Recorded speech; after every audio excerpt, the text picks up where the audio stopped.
Hello నమస్తే.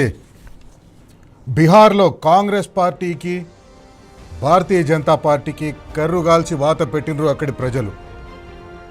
దేశవ్యాప్తంగా 3 assembly స్థానాలకు ఉప ఎన్నికలు జరిగినాయి. అట్లానే బీహార్లో కూడా బంకీపూర్ అనే అసెంబ్లీ నియోజకవర్గానికి ఉప ఎన్నికలు జరిగినాయి. బంకీపూర్ అనే అసెంబ్లీ నియోజకవర్గానికి ఉప ఎన్నికలు ఎందుకు వచ్చినాయి? భారతీయ జనతా పార్టీ తరఫున ఇదే సంవత్సరం జరిగిన ఎలక్షన్లలో విజయం సాధించిన నితిన్ నబీన్ని భారతీయ జనతా పార్టీ జాతీయ అధ్యక్షులుగా నియమించింది. ఆ పార్టీ జాతీయ అధ్యక్షులుగా నియమించిన తర్వాత ఆయనను రాజ్యసభకు పంపించింది. రాజ్యసభకు పోయింది కాబట్టి ఆయన బంకీపూర్ అసెంబ్లీ స్థానం నుంచి రాజీనామా చేసిండు. బై ఎలక్షన్ వచ్చింది. ఈ బై ఎలక్షన్లో కాంగ్రెస్ పార్టీ బలపరిచిన రాష్ట్రీయ జనతాదళ్, భారతీయ జనతా పార్టీ, ఈ 2 పార్టీలను చావు దెబ్బ కొట్టిండు ప్రశాంత్ కిషోర్. జన్ సురాజ్ పార్టీ అని బీహార్ ఎలక్షన్ల ముందు పార్టీ పెట్టిండు. బీహార్ ఎలక్షన్లలో, జనరల్ ఎలక్షన్లలో, అసెంబ్లీకి జరిగిన ఎన్నికల్లో పెద్దగా ప్రభావితం చూపించలేకపోయిండు, ప్రభావితం చేయలేకపోయిండు. ఒక్క అసెంబ్లీ స్థానం కూడా ఆయన గెలవలేదు. కానీ బంకీపూర్కి వచ్చిన అసెంబ్లీ బై ఎలక్షన్లో ఆయననే స్వయంగా పోటీ చేసిండు. ఆయన జనరల్ ఎలక్షన్లో పోటీ చేయలేదు. బీహార్ అసెంబ్లీకి జరిగిన సార్వత్రిక ఎన్నికల్లో ఆయన పోటీ చేయలేదు. బై ఎలక్షన్లో పోటీ చేసిండు. బై ఎలక్షన్లో పోటీ చేసి భారతీయ జనతా పార్టీ 31 సంవత్సరాలుగా ఆ స్థానాన్ని వాళ్ళ దగ్గరనే పెట్టుకుంది. అట్లాంటి స్థానాన్ని జన్ సురాజ్ పార్టీ అధినేత ప్రశాంత్ కిషోర్ గెలిచిండు. బంకీపూర్ అంటే ఎక్కడో బీహార్లో మారుమూలకు ఉంటుందో, ఎక్కడో దూరంగా ఉంటుంది అనుకోవద్దు. బంకీపూర్ అనేది బీహార్ నడిబొడ్డున ఉంటుంది. ఒక పక్క గంగానది, దక్షిణాదిన గంగానది ఉంటుంది, పై సైడ్ మొత్తం పట్నా పట్టణం ఉంటుంది. అది ఎంత ప్రముఖ అసెంబ్లీ నియోజకవర్గం అంటే మన తెలంగాణతో చూసుకుంటే, మన హైదరాబాద్తో చూసుకుంటే ఒక ముషీరాబాద్ లాగానో, ఒక ఖైరతాబాద్ లాగానో ఉంటుంది ఆ కాన్స్టిట్యున్సీ. గాంధీ మైదాన్ అదే నియోజకవర్గంలో ఉంటుంది. పట్నా యూనివర్సిటీ ఉంటుంది అదే నియోజకవర్గంలో. చాలా ప్రాముఖ్యమైన నియోజకవర్గం. ఆ నియోజకవర్గంలో బీహార్ రాజధాని పట్నా నడిబొడ్డున ఉన్న నియోజకవర్గంలో అక్కడ జన్ సురాజ్ పార్టీ ప్రశాంత్ కిషోర్ గెలిచిండు. ఇది కాంగ్రెస్ పార్టీని తిరస్కరించిండు బీహార్. కాంగ్రెస్ పార్టీ ఎవరికైతే మద్దతు ఇచ్చిందో రాష్ట్రీయ జనతాదళ్కు 10,000 ఓట్లు, అతి కష్టం మీద 10,000 ఓట్లు వచ్చినాయి. బీహార్ జనరల్ ఎలక్షన్లో 45,000 ఓట్లు వచ్చిండు రాష్ట్రీయ జనతాదళ్కు. కానీ ఇప్పుడు 10,000 ఓట్లు కూడా అతి కష్టం మీద వచ్చినాయి. భారతీయ జనతా పార్టీని, కాంగ్రెస్ పార్టీని లేదా కాంగ్రెస్ పార్టీ తోక పార్టీలను దేశ ప్రజలు తిరస్కరిస్తున్నారు. బీహార్ ప్రజలు తిరస్కరించారు. మనం అందరం అనుకుంటాం బీహార్ గురించి మనకందరికి ఒక అభిప్రాయం ఉంది. కానీ ఆ అభిప్రాయాన్ని పటాపంచలు చేస్తూ భారతీయ జనతా పార్టీని ఎదుర్కోగలిగే శక్తి కాంగ్రెస్ పార్టీకి కానీ, కాంగ్రెస్ పార్టీ తోక పార్టీలైన రాష్ట్రీయ జనతాదళ్ లాంటి పార్టీలకు సాధ్యం కాదని బీహార్ ప్రజలు సుస్పష్టంగా తీర్పునిచ్చిండ్రు. భారతీయ జనతా పార్టీని, కాంగ్రెస్ పార్టీని దేశ ప్రజలందరూ తిరస్కరిస్తున్నారు. దేశంలో ఎక్కడ పోయినా వాళ్ళని తిరస్కరిస్తున్నారు. కాంగ్రెస్ పార్టీని అయితే ఉత్తర భారతదేశంలో కరివేపాకులాగా తీసి పాడేసేస్తున్నారు. అక్కడ స్థానిక ప్రాంతీయ పార్టీల బలంతో మేమేదో గెలవాలని ప్రయత్నం చేస్తున్న కాంగ్రెస్ పార్టీ ఆశలకు గండి కొడుతున్నారు. తమిళనాడులో 5 సీట్లు వచ్చి డిఎంకేను ముంచి పోయి ప్రభుత్వంలో చేరి మా ప్రభుత్వం అని చెప్పుకుంటున్నారు. ఇప్పుడు రాహుల్ గాంధీ, మీరు ఒప్పుకుంటారా? బీహార్లో మీ పార్టీ 3వ స్థానంలోకి పడిపోయింది. 10,000 ఓట్లు మాత్రమే వచ్చినాయి మీ పార్టీకి, లేదా మీరు మద్దతు ఇచ్చిన రాష్ట్రీయ జనతాదళ్కి. దేశవ్యాప్తంగా కాంగ్రెస్ పార్టీని ప్రజలు తిరస్కరిస్తున్నారు. కాంగ్రెస్ పార్టీతో ఎవరైతే జట్టు కడుతున్నారో వాళ్ళని తిరస్కరిస్తున్నారు. కాంగ్రెస్ పార్టీ వల్ల కాదు భారతీయ జనతా పార్టీని ఓడగొట్టడం. కాంగ్రెస్ పార్టీ తోక పట్టుకొని పోవాలనుకుంటున్న ప్రాంతీయ పార్టీల వల్ల కాదు భారతీయ జనతా పార్టీని ఓడగొట్టడం. భారతీయ జనతా పార్టీని కేవలం కాంగ్రెస్ లేదా కాంగ్రెస్ తోక ప్రాంతీయ పార్టీలు ఓడగొట్టలేవు. 3వ ప్రత్యామ్నాయమే ఓడగొడుతుంది కాంగ్రెస్ పార్టీ అని బీహార్ ప్రజలు ఈరోజు తీర్పునిచ్చిండ్రు. కాంగ్రెస్ పార్టీ ఒక మోసపూరిత పార్టీ. కాంగ్రెస్ పార్టీ కేవలం దక్షిణ భారతదేశం మీద డిపెండ్ అయ్యి దేశంలో అధికారంలోకి రావాలని చూస్తుంది. కానీ దేశంలో కేవలం దక్షిణ భారతదేశంలో తప్పిస్తే దేశంలో ఎవరు కూడా కాంగ్రెస్ పార్టీని నమ్ముతలేరు, కాంగ్రెస్ పార్టీని తిరస్కరిస్తున్నారు. దక్షిణ భారతదేశంలో కాంగ్రెస్ పార్టీ అధికారంలో ఉందంటే దక్షిణ భారతదేశంలో ఉన్న రాష్ట్రాలు బాగా ఆర్థికంగా బలంగా ఉన్న రాష్ట్రాలు. దక్షిణ భారతదేశంలో ఒకవేళ కాంగ్రెస్ పార్టీని కనుక మనం నెత్తిన పెట్టుకుంటే, కాంగ్రెస్ పార్టీని కనుక గెలిపిస్తే అది కేవలం ఆ రాష్ట్రాలు కేవలం ఏఐసిసికి, రాహుల్ గాంధీకి, గాంధీ కుటుంబానికి ఏటీఎంలలాగా పనికొస్తాయి కానీ పరిపాలనకు పనికిరావు అనేది తెలంగాణ రాష్ట్ర ప్రజలు కూడా గుర్తించాలి. మనం చూస్తున్నాం గత 3 సంవత్సరాలుగా తెలంగాణలో ఏమవుతుంది. తెలంగాణలో కాంగ్రెస్ పార్టీ అధికారంలోకి వచ్చిన 3 సంవత్సరాలు మోసపూరిత వాగ్దానాలు చేసి తెలంగాణలో కాంగ్రెస్ పార్టీ అధికారంలోకి వచ్చింది. ఆ మోసపూరిత వాగ్దానాల్ని అమలు చేయలేక రాష్ట్ర ఆర్థిక పరిస్థితి బాగాలేదని రాష్ట్రాన్ని తూలనాడుతూ రాష్ట్ర పరువు ప్రతిష్టల్ని దేశంలో విదేశాల్లో దిగజార్చే విధంగా మాట్లాడుతూ కాంగ్రెస్ పార్టీ ఒక చీటింగ్ రాజకీయం చేస్తుంది. అట్లాంటి చీటింగ్ చేసిన ఒక ఎమ్మెల్యేని మధ్యప్రదేశ్లోని దతియా అసెంబ్లీ నియోజకవర్గానికి కూడా ఉప ఎన్నికలు జరిగినాయి. అక్కడ కాంగ్రెస్ పార్టీ ఎమ్మెల్యే ఉన్న రాజేంద్ర భారతి ఆయన డిస్క్వాలిఫై అయ్యిండు. ఆయనని అనర్హుల్ని చేసిండు అసెంబ్లీ స్పీకర్. ఎందుకంటే ఆయనకు ఒక చీటింగ్ కేసులో 3 సంవత్సరాల జైలు శిక్ష పడ్డది. 3 సంవత్సరాల జైలు శిక్ష పడ్డ తర్వాత ఆయన శాసనసభ్యత్వాన్ని రద్దు చేసిండ్రు. ఇది కాంగ్రెస్ పార్టీ చరిత్ర. చీటింగ్ చేసే నాయకులున్న కాంగ్రెస్ పార్టీ. అక్కడ అంతకుముందు కాంగ్రెస్ పార్టీకి 50% పైగా ఓట్లు వస్తే ఆ నియోజకవర్గంలో గెలిచింది కాంగ్రెస్ పార్టీ. కానీ కేవలం 45% ఓట్లతోటే వచ్చింది. 40% ఓట్లే వచ్చినాయి. ఈసారి 5% ఓట్లు తగ్గినాయి. తిరస్కరిస్తున్నారు. మధ్యప్రదేశ్లో ఎక్కడైతే భారతీయ జనతా పార్టీ అధికారంలో ఉందో, భారతీయ జనతా పార్టీ అధికారంలో ఉన్న దగ్గర కాంగ్రెస్ పార్టీ భారతీయ జనతా పార్టీతో కొట్లాడాలి. కాంగ్రెస్ పార్టీ భారతీయ జనతా పార్టీకి అక్కడ ముఖాముఖి పోరుంది. కానీ అక్కడ కూడా దాని ప్రాబల్యం తగ్గింది. 5% ఓట్లు తగ్గినాయి కాంగ్రెస్ పార్టీకి. ఇది కాంగ్రెస్ పార్టీ చరిత్ర. చీటింగ్ చేసే చరిత్ర. ఇంతకుముందు చెప్పినట్టుగా దేశం మొత్తం కాంగ్రెస్ పార్టీని తిరస్కరిస్తుంది. దేశం మొత్తం తిరస్కరించిన కాంగ్రెస్ పార్టీని దురదృష్టవశాత్తు తెలంగాణ ప్రజలు నెత్తి మీద పెట్టుకున్నారు 3 సంవత్సరాల కింద.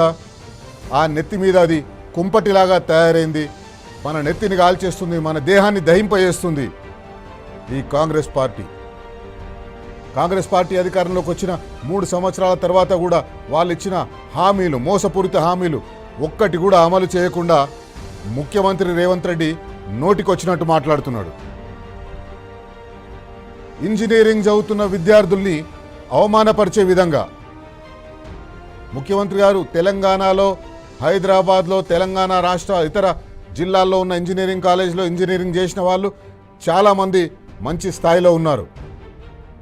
అందరూ సుందర్ పిచాయిలు కాకపోవచ్చు, అందరూ సత్యనాదెళ్లలు కాకపోవచ్చు, కానీ ఖచ్చితంగా తెలంగాణలో ఇంజనీరింగ్ చేసిన విద్యార్థులు మంచి భవిష్యత్తుతో ఉన్నారు. తెలంగాణ ముఖ్యమంత్రి ఎప్పుడైతే ఇంజనీరింగ్ చదువుతున్న విద్యార్థులు క్రిమినల్ వేస్ట్ అన్నాడు, తెలంగాణ ముఖ్యమంత్రికి ఒకటి తెలవాలి, ముఖ్యమంత్రి రేవంత్ రెడ్డి గారికి ఒకటి తెలవాలి. మీరు ఏ విద్యార్థులనైతే అప్లికేషన్ ఫామ్ కూడా నింపరాదు అని వాళ్ళను ఆత్మన్యూనతకు లోను చేస్తున్నారో, వాళ్ళని అవమానిస్తున్నారో, ఆ విద్యార్థులందరూ కూడా మీ అసమర్థత వల్ల, మీ చేతకానితనం వల్ల వాళ్ళు ఈరోజు ఇంజనీరింగ్ విద్యార్థులు స్కిల్స్ లేకుండా బయటకు వస్తున్నారు. 3 సంవత్సరాల నుంచి మీరు ఏం చేయలేదు వాళ్ళ స్కిల్స్ అప్గ్రేడ్ చేసేందుకోసం. బీఆర్ఎస్ పార్టీ అధికారంలో ఉన్నప్పుడు తెలంగాణ రాష్ట్రం ఏర్పడ్డ తర్వాత మొదటి 10 సంవత్సరాలు టాస్క్ అనే ఒక సంస్థను ఏర్పాటు చేసి ఏ విద్యార్థులైతే స్కిల్స్లో వెనుకబడి ఉన్నారో ఆ విద్యార్థులందరికీ కూడా జాబ్ రెడీనెస్, ఉద్యోగానికి కావాల్సిన స్కిల్స్ అన్నీ కూడా వాళ్ళు కాలేజీలో ఉన్నప్పుడే నేర్పించేది. ఈరోజు ఆ టాస్క్ పని చేస్తలేదు. ఒక్క విద్యార్థికి కూడా వాళ్ళకి కావాల్సిన స్కిల్స్ ఇచ్చేటట్టు పనిచేస్తలేదు. ముఖ్యమంత్రి గారు మీరు ఎవరిని అవమానిస్తున్నారు? పేద, బడుగు, బలహీన వర్గాల విద్యార్థులను మీరు అవమానిస్తున్నారు క్రిమినల్ వేస్ట్ అని.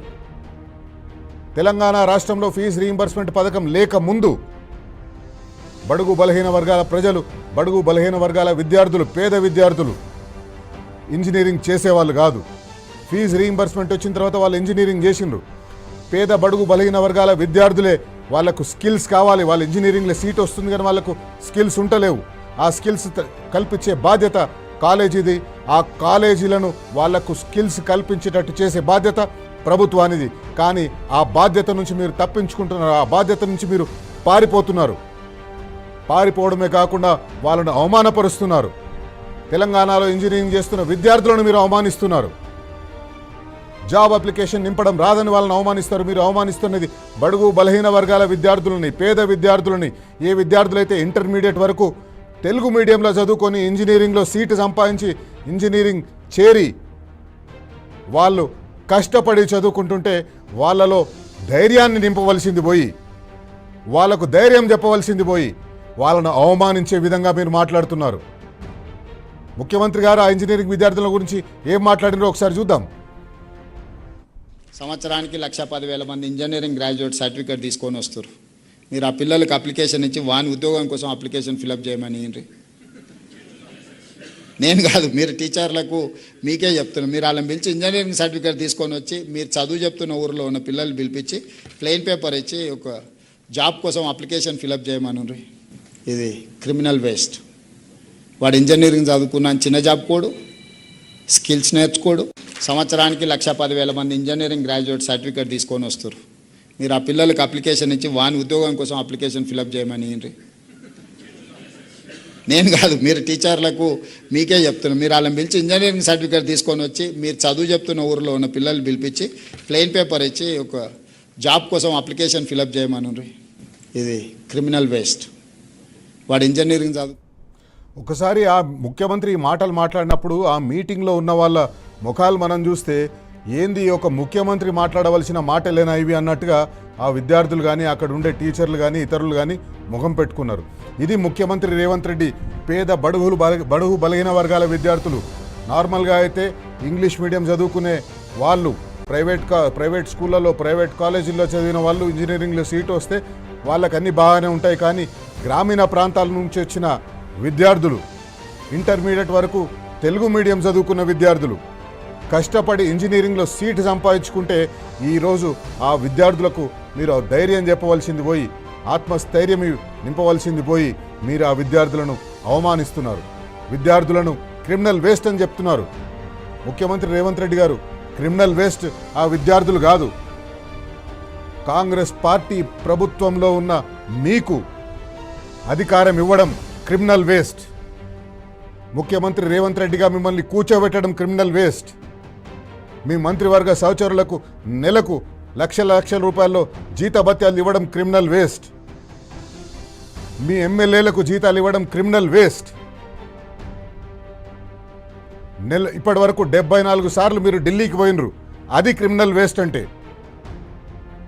ఢిల్లీకి మూటలు గట్టి పంపిస్తందు కోసం ఇక్కడ పేద ప్రజల ఇండ్లు కూలగొడుతున్నారు, అది క్రిమినల్ వేస్ట్. ముఖ్యమంత్రి గారు క్రిమినల్ వేస్ట్ గురించి తెలుసుకోండి. అసలు ఈ దేశానికి కాంగ్రెస్ పార్టీనే క్రిమినల్ వేస్ట్ అని బీహార్ ప్రజలు ఈరోజు చెప్పిండ్రు. కాంగ్రెస్ పార్టీ ఈ దేశంలో ఉన్నంత వరకు కాంగ్రెస్ పార్టీ భారతీయ జనతా పార్టీని ఓడగొట్టలేదు. భారతీయ జనతా పార్టీ నిరంకుశ పాలనని ఎదుర్కొనే సత్తా కాంగ్రెస్ పార్టీకి లేదు అని ఈరోజు బీహార్ ప్రజలు తీర్పు చెప్పిండ్రు. ముఖ్యమంత్రి రేవంత్ రెడ్డి గారు ఈరోజు దురదృష్టవశాత్తు ఖమ్మంలో ఒక విద్యార్థి ఆత్మహత్యాయత్నం చేసిండు. ఉద్యోగాలు రాక, ఉద్యోగ నోటిఫికేషన్లు ఇవ్వక, మీరు 2 లక్షల ఉద్యోగాలు మొదటి సంవత్సరాలను భర్తీ చేస్తామన్నారు. ఆ నోటిఫికేషన్లు ఇవ్వక, ఎప్పుడైతే బీఆర్ఎస్ పార్టీ అధికారం నుంచి పోయేటప్పుడు ఇచ్చిన నోటిఫికేషన్లను, మిగిలిపోయిన పోస్టులను, మిగిలిపోయిన కార్యక్రమాన్ని పూర్తి చేసి మీరు ఇచ్చిన ఉద్యోగాలని మేము ఇచ్చినామని చెప్తున్నారు. కానీ ఒక్క ఉద్యోగాన్ని కూడా మీరు తెలంగాణలో నిరుద్యోగులకు ఇవ్వలేదు. అదే విద్యార్థి ఈరోజు ఆత్మహత్యాయత్నం చేసిండు. తెలంగాణ నిరుద్యోగులారా, మీరు ఒకసారి ఈ జెన్జీ ఉద్యమాన్ని చూడండి, ఢిల్లీలో జరిగిన జెన్జీ ఉద్యమాన్ని చూడండి. ఆత్మహత్యలు పరిష్కారం కాదు, పోరాటమే పరిష్కారం. కొట్లాడి మనం ఎట్లా తెలంగాణ తెచ్చుకున్నామో ఇప్పుడు కూడా కొట్లాడి కాంగ్రెస్ పార్టీ మెడలు వంచి ఖాళీగా ఉన్న ప్రభుత్వ ఉద్యోగాలకు వాళ్ళు ఇస్తామన్న ప్రభుత్వ ఉద్యోగాలన్నీ ఖచ్చితంగా ఇవ్వవలసిందే. అప్పటి వరకు కొట్లాడాలి కానీ ఆత్మహత్యలు పరిష్కారం కాదు. ఒకసారి ఆ ఆత్మహత్యాయత్నం చేసిన విద్యార్థి ఆయన్నే చెప్పిండు, ఆయన మాటలోనే విందాం. ఏంది ఆయన ఏం చెప్తుండు? కాంగ్రెస్ పార్టీ ఎన్నికల్లో అనేక హామీలు ఇచ్చింది, ఒక్క హామీని కూడా అమలు చేయలేదు. 20,000 పోలీస్ ఉద్యోగాలు, యూనిఫామ్ ఉద్యోగాలు ఖాళీగా ఉన్నాయని చెప్తే 7,000 ఉద్యోగాలు మాత్రమే ఇచ్చి ఇంకా నేను ఇయ్యను, ఏం చేసుకుంటారో ఏంది, ఎండ్రిని దాగి చావండి, బాయిలో దుంకి చావండి, ఇది ఒక ముఖ్యమంత్రి మాట్లాడే మాటలా? ఒకసారి ఆ విద్యార్థి ఏం మాట్లాడిండో చూసి ఆ తర్వాత మీకు ఒక విషయం చెప్తాను. రాష్ట్రారోపాలు ఇన్ని జరిగినాయి. చివరికి నేను ఏదైతే అయిందనేసి సూసైడ్ లెటర్ చాలా విపులంగా రాశా. అంటే చాలా క్లారిటీగా రాశా. అంటే చాలా క్లారిటీగా రాశా. అంటే ప్రభుత్వాన్ని మనం నేను రాసింది సార్. ఇప్పుడు గవర్నమెంట్ ఇచ్చిన మేనిఫెస్టో ఏంటో గవర్నమెంట్కి తెలుసు. కానీ సరే నేను అనుకున్న ఒక సంవత్సరంలో 1,00,000 జాబులు రిలీజ్ చేయడం అనేది అది సంభవం. సరే కాకపోయినా సంవత్సరానికి ఒక 50,000 ఒక 20,000 ఇచ్చుకుంటూ వెళ్తే మనకి 4 సంవత్సరాలకి వెళ్ళేసరికి ఒక 3-4 జాబులైనా అయితే అనేది నా ఇంటెన్షన్ అనమాట. ఇప్పుడు మధ్యతరగతి వాళ్ళ కుటుంబంలో ఏముంటుంది సార్, ఒక గవర్నమెంట్ జాబ్ అంటే ఒక IAS లా. నేను ఎన్నో కుటుంబ పరిస్థితుల మధ్య మా అమ్మ కనీసం లేచి ఒక పని చేయదు, మానసిక వికలాంగురాలు, ఆమెను చూసుకోవడానికి ఒక మనిషి ఉండాలి. అలాంటి సిచ్యువేషన్లో నేను ఉదయాన్నే లేచి నా పని నేను చేసుకుంటూ ఇటు చేసుకుంటూ జాబ్ చేసుకుంటూ టెంపరీగా అటు చదువుకుంటూ చాలా ఎఫర్ట్స్ ఇచ్చాను. కానీ చివరికి వచ్చేసరికి ఇప్పట్లో గ్రూప్స్ నోటిఫికేషన్ లేవు, మీరు ఎండిని దాగి తాగండి, అవసరమైతే మాకు సంబంధం లేదు. ఇట్లాంటి మాటలు అంటే ఆయనకి ఎవరు గైడెన్స్ ఇస్తున్నారు అనేది మనకు తెలియదులే. కానీ ఆయన మాట్లాడే ప్రతి మాట కూడా ఎట్లుందంటే వ్యతిరేకమే. అంటే ఇప్పుడు ఎవరు ఉద్యమాలు చేశారు సార్? అంటే నోటిఫికేషన్లు వద్దని ఎవరు ఉద్యమాలు చేశారు? ఇచ్చిన నోటిఫికేషన్ సరిపోవట్లేదురా బాబు, నోటిఫికేషన్లు పెంచండి అనే ధోరణిలో చేశారు. నిన్నగా మొన్న ఇచ్చిన నోటిఫికేషన్లో కూడా ఏంటి ఎస్ఐ కానిస్టేబుల్ నోటిఫికేషన్లు ఇచ్చారు. ఏ నిరుద్యోగులు అవి సంతృప్తి పరచలేదు. అది కూడా ఈ లెటర్లో రాశారు. ముఖ్యమంత్రిగా ప్రమాణ స్వీకారం చేసిన తర్వాత రేవంత్ రెడ్డి గారు అనేక సందర్భాల్లో తెలంగాణను అవమానపరిచే విధంగా, దేశ ప్రజల దృష్టిలో తెలంగాణను చిన్నగా చేసి చూపించే విధంగా మాట్లాడుతూ వచ్చిండు. తెలంగాణ రాష్ట్ర ఆర్థిక పరిస్థితి బాగాలేదని చెప్తందుకోసం, తెలంగాణ రాష్ట్రంలో ఆర్థిక పరిస్థితి బాగాలేదని చెప్తందుకోసం తెలంగాణ రాష్ట్రాన్ని ఒక క్యాన్సర్ పేషెంట్ తోటి పోల్చిండు, తెలంగాణ రాష్ట్రాన్ని ఒక ఎయిడ్స్ పేషెంట్ తోటి పోల్చిండు. తెలంగాణ రాష్ట్రానికి ఎవడు అప్పులు ఇస్తలేడు అని చెప్పేసి ముఖ్యమంత్రి ఢిల్లీ వేదికగా కూర్చొని బహిరంగంగా చెప్పిండు. తెలంగాణ రాష్ట్రానికి అప్పులు ఇస్తలేరు, అప్పులు ఇస్తందుకు పోతే అపాయింట్మెంట్లు ఇస్తలేరు, అపాయింట్మెంట్లు ఇస్తే వీడెక్కడ చెప్పులు తీసుకుపోతాడో, చెప్పులు ఎత్తుకపోతాడో అని చెప్పేసి అపాయింట్మెంట్లు ఇస్తారని తెలంగాణ రాష్ట్రాన్ని అవమానపరిచే విధంగా మాట్లాడిండు. ఈరోజు తెలంగాణ రాష్ట్ర విద్యార్థులను అవమానపరిచే విధంగా, తెలంగాణ రాష్ట్రంలో ఇన్ఫర్మేషన్ టెక్నాలజీ రంగంలో దేశంలోనే బెంగళూరుతో పోటీ పడే విధంగా, బెంగళూరుతో సమానంగా ఇన్ఫర్మేషన్ టెక్నాలజీలో అభివృద్ధి చెందుతున్న తెలంగాణ రాష్ట్రంలో ఇంజనీరింగ్ చదువుతున్న విద్యార్థులకు అప్లికేషన్లు నింపడం రాదని మళ్ళొక్కసారి తెలంగాణని అవమానపరిచిండు, తెలంగాణని నీచంగా చూపించే ప్రయత్నం చేసిన ముఖ్యమంత్రి గారు. ముఖ్యమంత్రి రేవంత్ రెడ్డి గారు ఉద్యోగాలు అడుగుతున్న విద్యార్థులను ఈరోజు ఖమ్మంలో విద్యార్థి చేసుకున్న ఆత్మహత్యానికి ఖచ్చితంగా 100% మీదే బాధ్యత. ఎందుకంటే మీరే చెప్పిండ్రు నోటిఫికేషన్లు ఇయ్యను, ఎండ్రిని దాగి సావండి, బాయిలో దుంకి సావండి, ఇలాంటి అడ్డమైన మాటలన్నీ మాట్లాడినరు. ఒకసారి మీకు గుర్తు చేయాలి ముఖ్యమంత్రి ఏం మాట్లాడిండో మీరు కూడా చూడాలి. ఎందుకంటే ఈ మాటలు కేవలం విద్యార్థులకే కాదు, యావత్ తెలంగాణకు అవమానం. ఒకసారి రేవంత్ రెడ్డి ఏం మాట్లాడిండో చూద్దాం. ఈ ప్రభుత్వం మా నిరుద్యోగ యువకులది. పోలీసు నియామకాలు 5,000 పరీక్షలకు నేను ఇవాళ 5,000 ఖాళీలకు నేను నోటిఫికేషన్ ఇస్తే ఈరోజు గతంలో ఇవ్వకపోతే ధర్నాలు ఉండేవి, ఇప్పుడు ఇస్తే ధర్నాలు చేస్తున్నారు. ఇది ఎక్కడో మీరు ఒర్లినా పొర్లుడు దండాలు పెట్టినా, మీరు ఎండ్రిని దాగి బాయిలో దుంకినా, ఇవన్నీ పనులు చేస్తా. ముఖ్యమంత్రి రేవంత్ రెడ్డి గారిని మనం బరాబర్ అడగాలి. కాంగ్రెస్ పార్టీ నాయకులు ఎవరైతే తెలంగాణకు వచ్చి అడ్డగోలు హామీలు ఇచ్చినరో వాళ్ళందరినీ మనం బరాబర్ అడగాలి. 2 లక్షల ఉద్యోగాలు మొదటి సంవత్సరంలోనే భర్తీ చేస్తామన్నారు. 3 సంవత్సరాలు అయిపోయింది. 30,000 ఉద్యోగాలు కూడా కాంగ్రెస్ పార్టీ భర్తీ చేయలేదు. కేవలం 10 నుంచి 15,000 ఉద్యోగాలను మాత్రమే భర్తీ చేసింది. ఇప్పుడు 7,000 పోలీసు ఉద్యోగాలకు నోటిఫికేషన్లు ఇచ్చింది. పోలీసు ఉద్యోగులకు నోటిఫికేషన్ ఇచ్చిన తర్వాత పోలీసు ఉద్యోగాల కోసం ఎవరైతే పోటీ పడుతున్నారో వాళ్ళందరూ ఆందోళన చెందుతున్నారు. మీరు మొదటి సంవత్సరంలోనే నోటిఫికేషన్ ఇస్తామన్నారు. మొదటి సంవత్సరంలో ఆ వయో పరిమితి లోపల ఉన్న వాళ్ళు ఈరోజు మీరు 3 సంవత్సరాలు చేయడం వల్ల ఆ వయో పరిమితి దాటిపోయింది. వయో పరిమితి పెంచమని పోలీసు ఉద్యోగాల కోసం వేచి చూస్తున్న అభ్యర్థులు అడుగుతున్నారు. కానీ మీరు వయో పరిమితిని పెంచుతలేరు.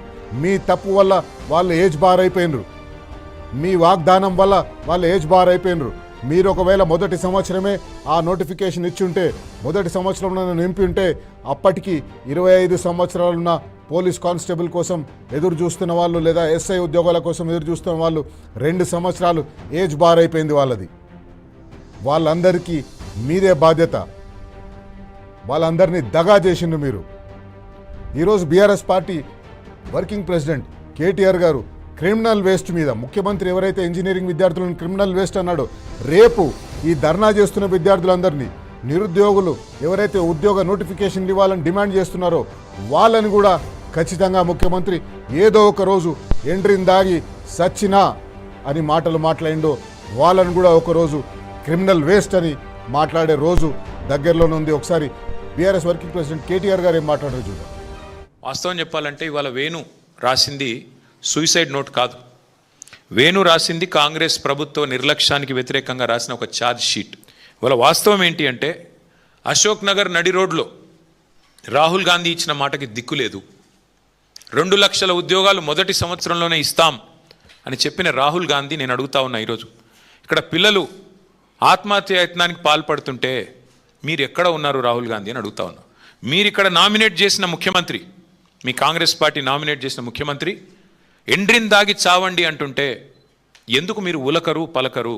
నేను నిన్న అడిగాను రాహుల్ గాంధీ గారిని, అయ్యా మీ ముఖ్యమంత్రి అడ్డగోలుగా మాట్లాడుతున్నాడు, ఎండ్రిని దాగి చావమంటాడు పోలీస్ అభ్యర్థుల్ని, మరి క్రిమినల్ వేస్ట్ అంటున్నాడు ఇంజనీరింగ్ విద్యార్థుల్ని. ఇది పద్ధతేనా? ఇది మీ పార్టీ విధానమా, పార్టీ వైఖరా, లేకపోతే ముఖ్యమంత్రి నోటి దూలనా? ఏంది ఇది చెప్పు అంటే ఆయన ఎక్కడెక్కడో రాజ్యాంగం పట్టుకుని తిరుగుతాడు తప్ప ఇక్కడ మాత్రం కనబడాడు. ఎక్కడైతే గవర్నమెంట్ ఉందో అక్కడ రాహుల్ గాంధీ ఉండడు. 89 కేసులు, అత్యధిక క్రిమినల్ కేసులు ఉన్న వ్యక్తిని ముఖ్యమంత్రి చేయడమే క్రిమినల్ వేస్ట్. అత్యధిక క్రిమినల్ కేసులున్న వ్యక్తిని ముఖ్యమంత్రి చేయడం కాంగ్రెస్ పార్టీ తీసుకున్న నిర్ణయం, దట్ ఈస్ క్రిమినల్ వేస్ట్. అసలు క్రిమినల్ వేస్ట్ అంటే ఏంటి? రాహుల్ రేవంత్ కలిసి పంచిన గ్యారంటీ కార్డులు క్రిమినల్ వేస్ట్. రాహుల్ గాంధీ రేవంత్ రెడ్డి కలిసి ప్రకటించిన 13 డిక్లరేషన్లు, దట్ ఈస్ క్రిమినల్ వేస్ట్. కరువు టైంలో 100 టీఎంసీల నీళ్ళని కిందికి వదిలేయడం, దట్ ఈస్ క్రిమినల్ వేస్ట్. ప్రగతి భవన్ ఉండంగా 2వ Jubilee hills palace, body palace ఏదో కట్టాడు కదా 200 కోట్ల రూపాయలతో, దట్ ఈస్ క్రిమినల్ వేస్ట్. రాష్ట్రంలో గ్యారంటీలకు పైసలు లేవు, అమలు చేయడానికి డబ్బులు లేవు అంటూ బుకాయిస్తూ మరొక వైపు 200 కోట్లు ఖర్చు పెట్టి అందాల పోటీలు పెట్టడం, దట్ ఈస్ క్రిమినల్ వేస్ట్. అట్లాగే మెస్సీతో ఫుట్బాల్ మ్యాచ్ అని చెప్పి 100 కోట్లు తగలబెట్టడం, దట్ ఈస్ క్రిమినల్ వేస్ట్. అసలు రాష్ట్రానికి రేవంత్ రెడ్డి అనే ఒక సన్నాసిని ముఖ్యమంత్రి చేయడమే పెద్ద క్రిమినల్ వేస్ట్. ఇది అందుకే ఈరోజు టీ న్యూస్ వేదికగా, ఈ కార్యక్రమం వేదికగా బరాబర్ అడుగుదాం. ముఖ్యమంత్రి రేవంత్ రెడ్డిని కాంగ్రెస్ పార్టీ నాయకులు, ఏ కాంగ్రెస్ పార్టీ నాయకులైతే అడ్డగోలు హామీలు ఇచ్చి విద్యార్థుల ఓట్లు కొల్లగొట్టినరో, ఏ కాంగ్రెస్ పార్టీ నాయకులైతే అడ్డగోలు హామీలు ఇచ్చి నిరుద్యోగుల ఓట్లు కొల్లగొట్టినరో ఆ కాంగ్రెస్ పార్టీ నాయకులందరినీ నిలదీసి బరాబర్ అడగవలసిన సమయం వచ్చింది. బరాబర్ అడుగుదాం. ముఖ్యమంత్రి రేవంత్ రెడ్డి గారు కొలువులు అడిగితే ఎండ్రిని దాగి చావమంటున్నారు కదా, మరి ఇప్పుడు ఖమ్మం నిరుద్యోగి వేణు ఆత్మహత్యాయత్నానికి నీది బాధ్యత కాదా? నువ్వు బాధ్యత తీసుకోవా? బరాబర్ అడుగుదాం.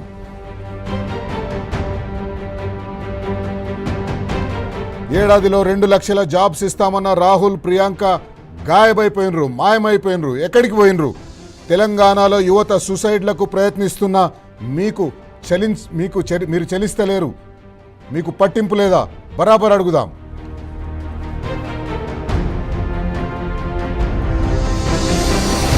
ఉపాధి కల్పించడం చేతగాక ఇంజనీరింగ్ పాస్ అవుతున్న విద్యార్థులకు కావాల్సిన స్కిల్స్ ఇవ్వడం చేతగాక వాళ్ళని క్రిమినల్ వేస్ట్ అంటున్నారు. ఇదేనా ఓ సీఎం మాట్లాడవలసిన పద్ధతి? బరాబర్ అడుగుదాం.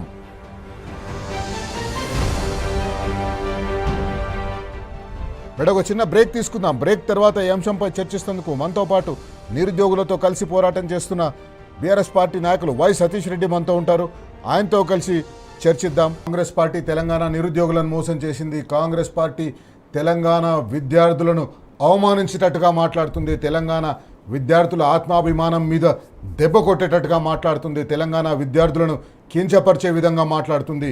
ఏ విద్యార్థులైతే బడుగు బలహీన వర్గాల విద్యార్థులు 10వ తరగతి వరకు ఇంటర్మీడియట్ వరకు తెలుగు మీడియం చదువుకొని ఇంటర్మీడియట్ తర్వాత ఇంజనీరింగ్ సీటు సంపాదించి ఇంజనీరింగ్ కాలేజీకి వస్తే వాళ్ళలో ఉండే స్కిల్స్ని మీరు డెవలప్ చేయవలసింది పోయి వాళ్ళను అవమానించే విధంగా మీరు మాట్లాడుతున్నారు. వాళ్ళను తీసి పారేసే విధంగా మీరు మాట్లాడుతున్నారు. వై సతీష్ రెడ్డి గారు బీఆర్ఎస్ పార్టీ నాయకులు మనతో ఉన్నారు.